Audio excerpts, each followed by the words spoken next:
Hi అండి. నేను మీ పద్మానండి. మామిడి తోట కాడ పసుపు చెట్లు నాటానండి. చూడండి.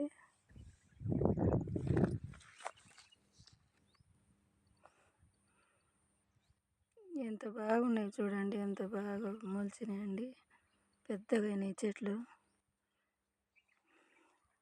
ఈ తవ్వి వేరే చోట వేయాలండి. పసుపు నాటాలండి. ఎంత పెద్దగా వచ్చినాయి చూడండి.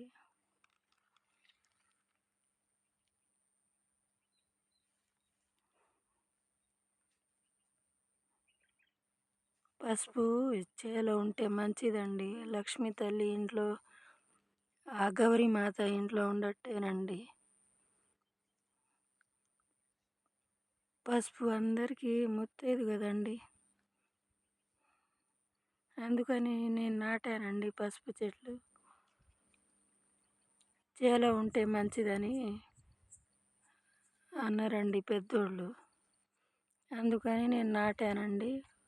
పచ్చి పసుపు కొమ్ములు తెచ్చి నాటానండి. బాగా వచ్చినాయండి చెట్లు. ఇది తీసి మళ్ళీ వేరే చోట నాటాలండి.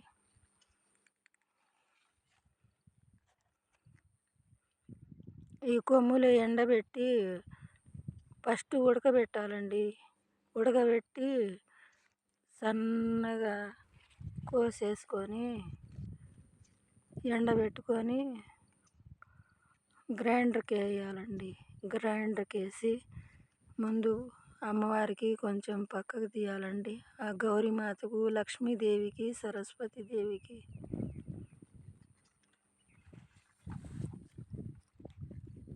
చూడండి, టెంకాయ చెట్లు కానీ వేసామండి. 25 చెట్లు దాకా మామిడి తోటలో పక్క పక్కన వేసామండి.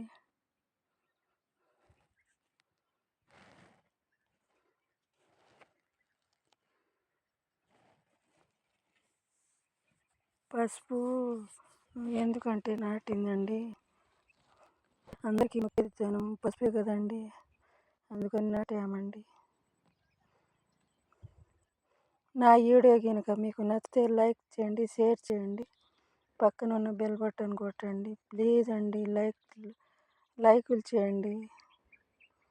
ప్లీజ్ అండి, కొత్త వీడియోలతో మీ ముందు ఉంటానండి. సబ్స్క్రైబ్ చేసుకోండి ప్లీజ్ అండి.